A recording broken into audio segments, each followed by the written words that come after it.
Water's boiling.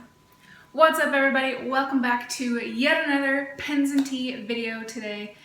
Triple T, and today it is hotter than Hades outside, so I'm actually going to make an iced tea. And for that, you need 4 ingredients. 1, water boiling in kettle. 2, tea choice. Mine is going to be a Midsummer's Night Dream, which is a fruit infusion. It's a dreamy, romantic blend of mint, apple, and gooseberries. From David's Tea.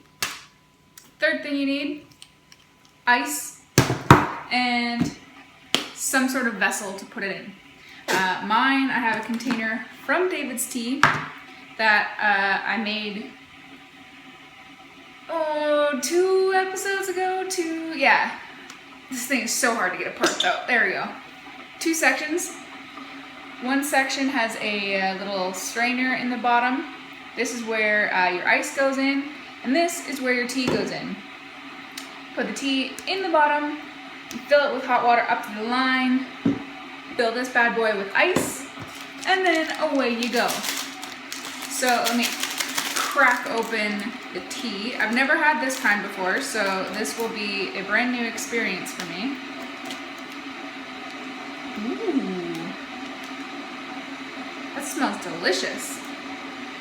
Smells, well, just like it says, like apple and mint, which you wouldn't think would sound very good, but it smells delicious.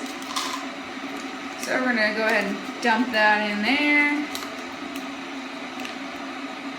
like such. And then we're gonna crack the ice. Oh yeah. And then basically, we're gonna fill this section up with all said ice. Alright, so I got about 8 giant cubes in there, which is also why you only fill it up to here and you let it steep for a good long while so that this becomes really concentrated, so that way when the ice melts down and makes this cold, it's not diluted. While the water is boiling, let's get the first question going. First question comes from Lisa Marie.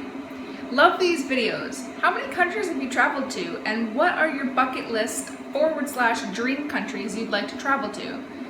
For this video, I enjoyed raspberry Earl Grey cream tea? Yeah, cream tea blend, English. That sounds delicious, first of all.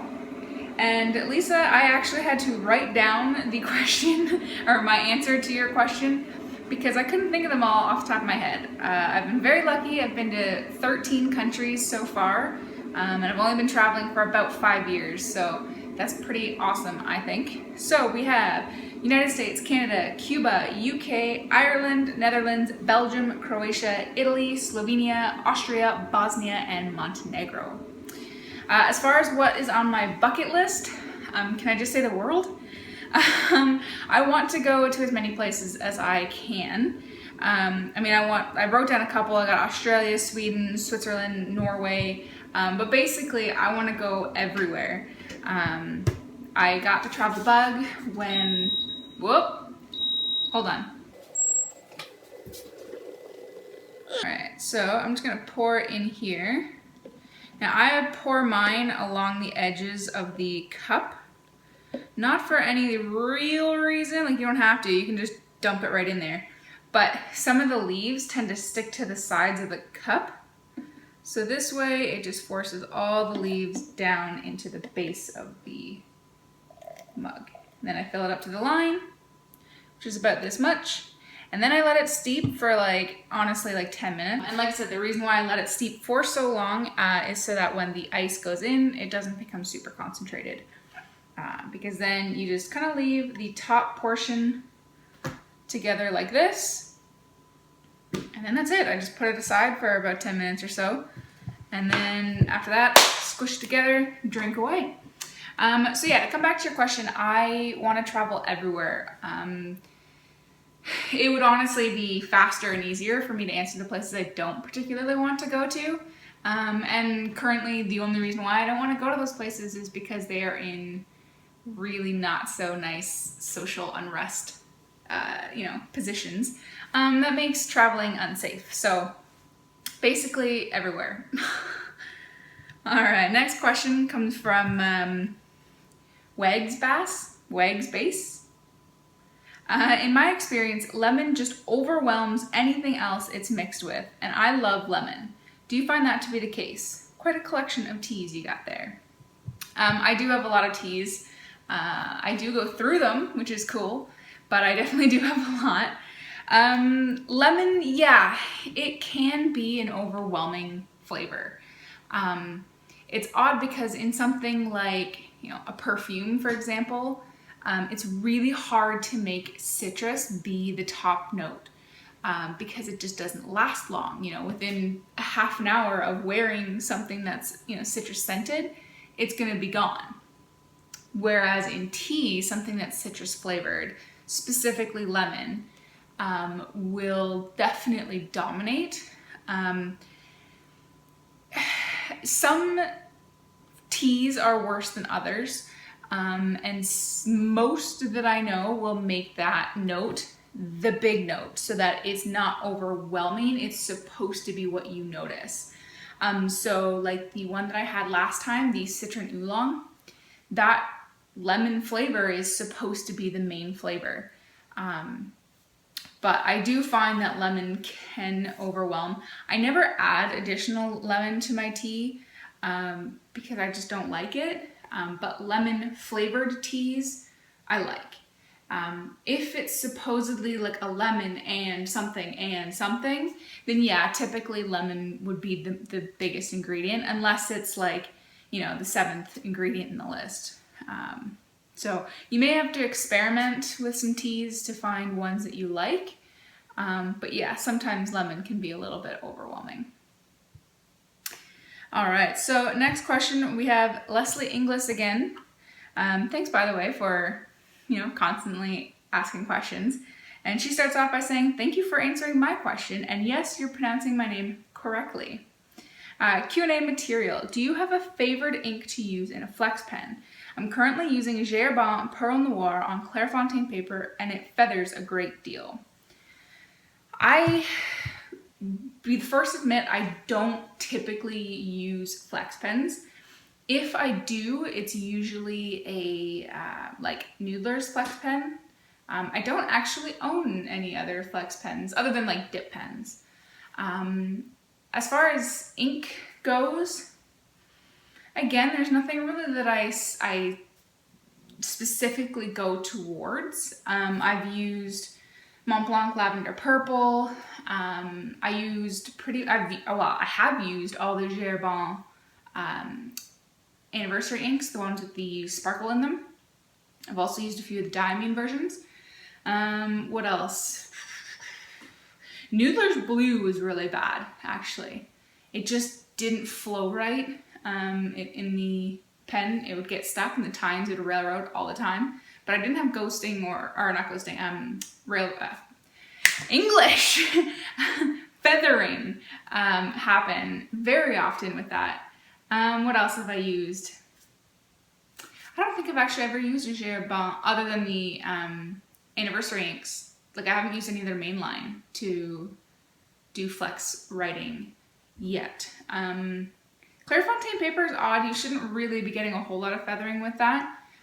What I would try and do is just try a bunch of different inks, like all the ones that you have, on the same Clairefontaine paper to see if you get a different result.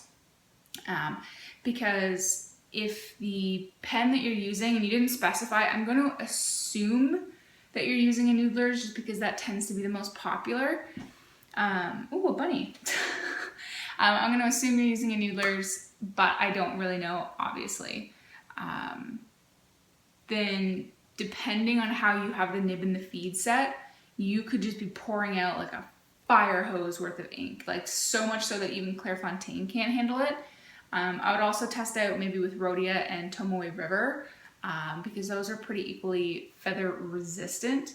I find Tomoe River, even though it's so thin and you're going to get a heck of a lot of ghosting, it's one of the best for being feather resistant, as well as showing shading and sheening as well. So if you're going to get into flex, I would maybe try Tomoe River. But yeah, inks, honest to goodness, I haven't noticed any that tend to feather more so than others, specifically when flexing. There are definitely inks that will feather horribly than other inks, just with regular writing. Like Noodler's Bay State Blue feathers on me, even on Rhodia paper. What other ones? Noodler's Hellfire, that one feathers like crazy. Any of the Noodler's Polar series tend to feather on me. There's a lot. So definitely be experimental. Everyone watching this video, if you have any suggestions for her, feel free to leave that in the comment section below as well. Maybe we can get a good dialogue going on that. All right, so next question. We have Papa Rock 46. Ooh, you said my name. Yes, I did. I too had issues in grade school with cursive writing and have hated my handwriting ever since then. I remember I was passionately jealous of a girl, her name was Claudia, who sat next to me in grade 4. Her writing was sublime. Renewing my interest in fountain pens has helped me improve my scrawl. I have a sample of Puera tea for you, so I hope I see you at Script-asst. Yes, I will be at Script-asst. For those of you who don't know what that is, it is the pen show in Toronto. It's going to be held October 30th. Yes, it's Saturday, October 30th. There's no exact times yet. Yes, I will be there. A friend of mine has so graciously offered me a seat beside him at a table there as well, where I will be selling pens. I'm going to be bringing probably about 15 pens and several inks, potentially a few cases as well. So I'm going to be bringing a ton of stuff. If you want to come see me there just to say, hey, what's up? I will be there. If you are interested in any of the pens as well, feel free to take a look. I'm also going to be posting a giant list of what I'll be selling before the show as well. But yes, I'm definitely going to Script-asst. Like I said, Toronto Reference Library, pen show, October 30th, be there. Yeah, so this tea is a little high maintenance. You can reuse the leaves for about 10 pots of tea as long as you let the leaves dry in between brewing, which is one of my favorite things to do because then the teas that are really expensive suddenly are not so expensive. Another question. Have you had any serious regrets after a fountain pen purchase? Do you do your homework and research? So listen to reviews, read blogs, or do you cave into, I have to have that pen? Do I have any regrets after buying a pen? I'm going to say no.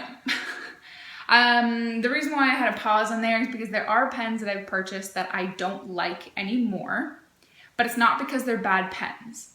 It's just because I have outgrown my requirement for them. So either that means that they're a little too thin for my liking now, or they're a little too fine writing for my preferences now. My taste in fountain pens have changed since I got into the hobby. So no, I don't regret buying any of the pens that I have. Some of them I'm actually going to be selling at Script-asst. They're excellent pens. They're phenomenal pens. They write very well. It's just that they're no longer suited to my needs. And then they just sit in my pen display case. They don't actually get used anymore. So they're no longer a part of my rotation. So I don't regret buying them because at the time I did, that's exactly what I wanted. And they helped me sort of grow in this hobby and learn what I like and what I don't like. You know, I think I talked about it in my Monteverde Jewelleria video. At the time, that pen was perfect for me. It had a thin grip, it was a fine nib, it was perfect. It was what I was comfortable with coming from the ballpoint world as far as like the physical size of the pen. It's a little bit longer, but you know, grip-wise. And it really helped me transition into what I like now, which is generally, you know, medium type nibs, definitely much thicker grip section. The body doesn't necessarily have to be, you know, a giant fatty, but I definitely like a meatier grip section now. So I definitely don't regret buying any pens because yeah, they've helped me grow into and learn what I like now. Do I do my homework on pens? That depends. It depends on the pen. If it's like sub $20, below $20, not really. If I think it looks cool, you know, I've been into the hobby long enough now where I can kind of just look at a pen and know whether or not it'll be for me. So if it's below 20 bucks, I don't really dive into it too much. I'll just kind of pick it up on a whim, try it out. If it's more than that, then I'll start doing more research. And depending on the price, like the higher I get, the more research I'll do. And by that, I mean, I will read blog posts, I will watch reviews, I'll look up the specs and I'll do all that kind of stuff that everyone's supposed to do. Do I still fall victim to the I have to have that pen? Yeah, sure. When the Visconti Homo sapiens, when I first learned about that, I was like, I have to have that pen. And then I saw the price and I went, okay, maybe I should hold off. So that's why I now have that as my goal pen.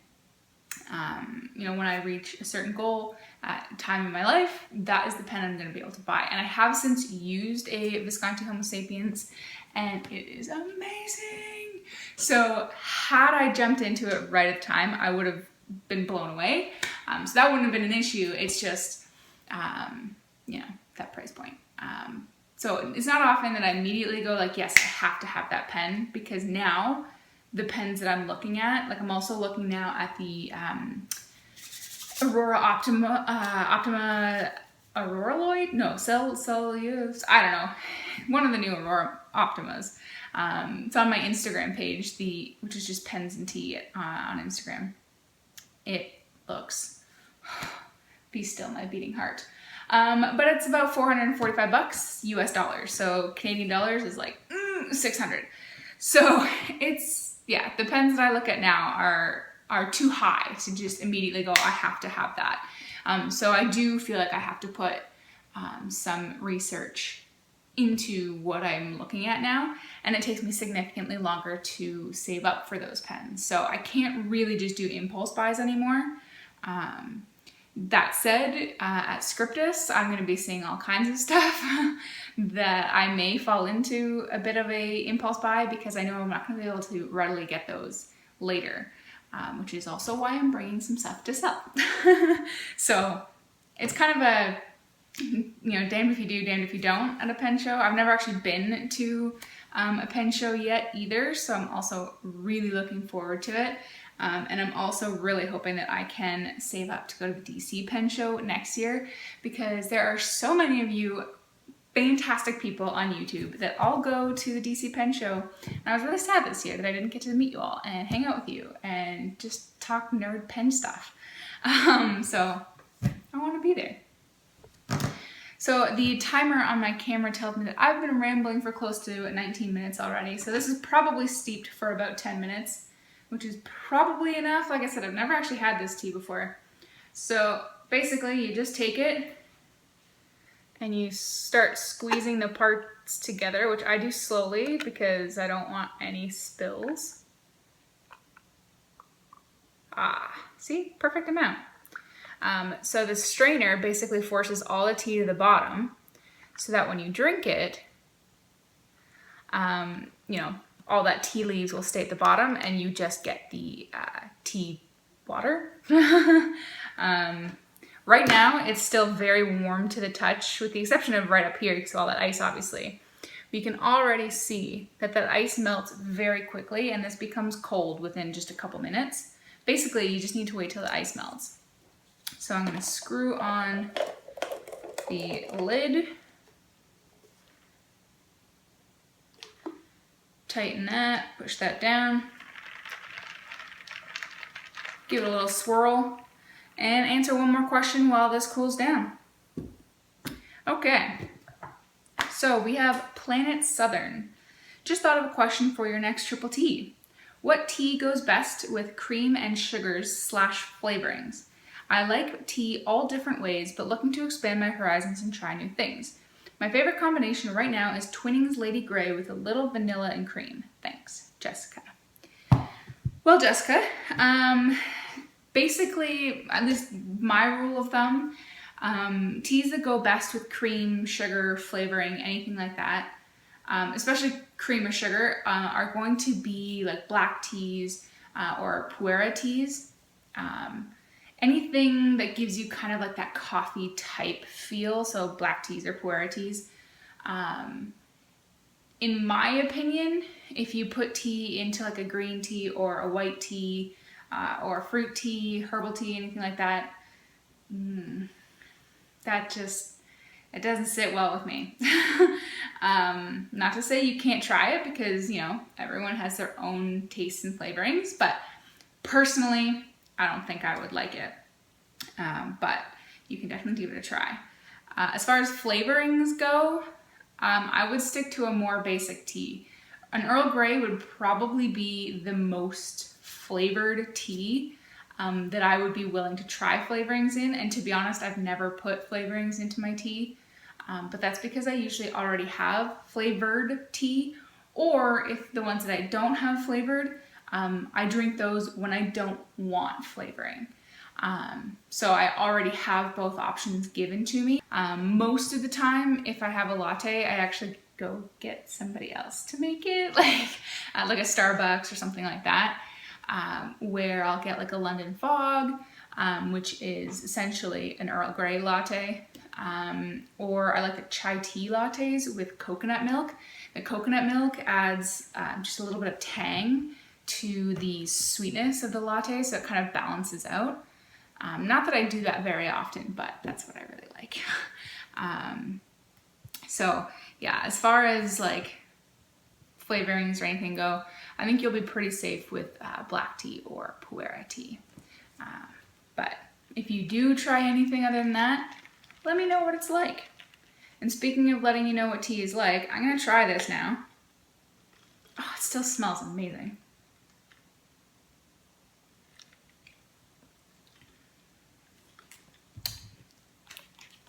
It's mild.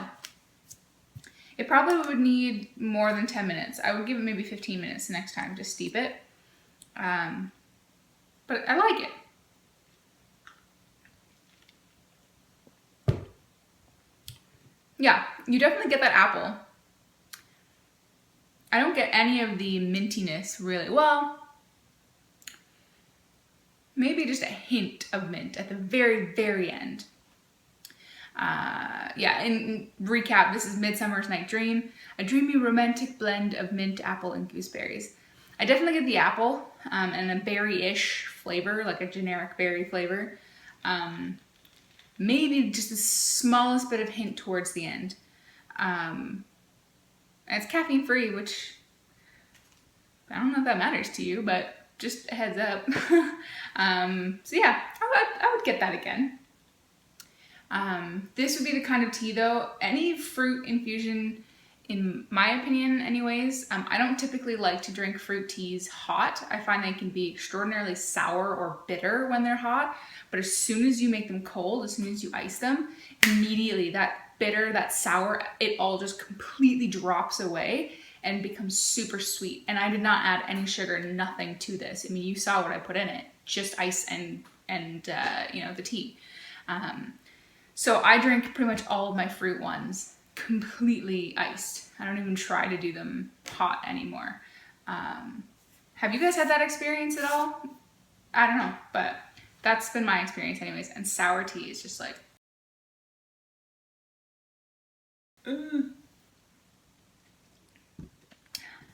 All right, so that is actually it for the questions today. I have a question to ask all of you guys. It's kind of a group question. Have you ever been to a pen show? Section point A, point 1, whatever you want to call it, first part of that question. Have you ever been to a pen show? If you have, what have your experiences been like as far as you know, the overwhelming possibilities of pens that you can see there? And if you haven't, what's one that you would like to go to? So that's kind of like the first one. Second question I got for you is with regards to my being at Script-asst. I know there are actually a couple of you that have sent me private messages through Instagram asking me if I'm going and if I'm doing like kind of a meetup, you know, hello kind of thing. Is that something that you would be interested in? I've never really gone to like something like this where I'm like, hey, I'm there, come meet me, what's up? That seems a little odd to me, but I'm definitely going. And like I said, I will have a table. I will be selling some stuff as well. So throw it down in the comment section if you want to do sort of like a, you know, like I'm going to be here at such and such time, come say hey type thing. I don't know. I don't really know how that's going to work out. But I got till the end of October to figure it out. So, and then as always, if you have any questions for next episode of Triple T, which I'm going to say 90% confident there won't be one next week. Originally this series was only going to be for August, so this was actually going to be the last one. But I've had so much fun doing them. You all seem to be responding very nicely to it and seem to like it. And that is encouraging to me to continue doing them. I am going to be away in the internet free land for all of next week. So that'll be interesting not having internet. And not having internet means that I can't really upload or edit a video. So there won't be one next week. There will be regular scheduled Pens and Tea videos reviews starting September 2nd again. I'm gonna make sure that those are uploaded before I leave. But I will continue doing Triple T into the foreseeable future. I'm gonna try and do them, like I said, with the exception of next week. I'm still gonna try and do them every week because I think they're fun. And as long as you think they're fun. So, long rambling rant over. Any questions or anything like that, pen related, tea related, paper related, personal related, any kind of question you can think about, shove them down below. I will read them. And if I don't answer you, it's because I've saved your question for the live show. So guys, I'll see you next time. Hit that subscribe button if you haven't already. Hit that like button if you haven't already. And enjoy your day. And enjoy your tea.